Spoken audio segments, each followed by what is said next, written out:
Hi guys, today I will show you a best method of how to redeem codes on PS5 from a different country in 2025. Make sure to watch till the end to get all the information.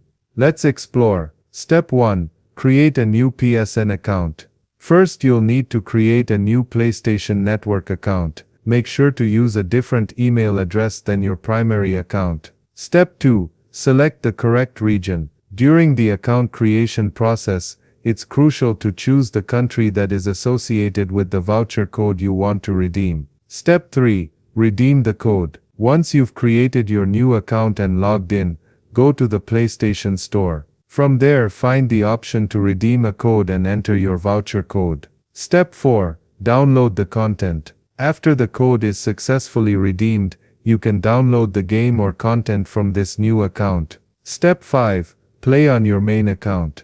The great news is, once the content is downloaded on the new account, you can usually play it on your primary PlayStation account.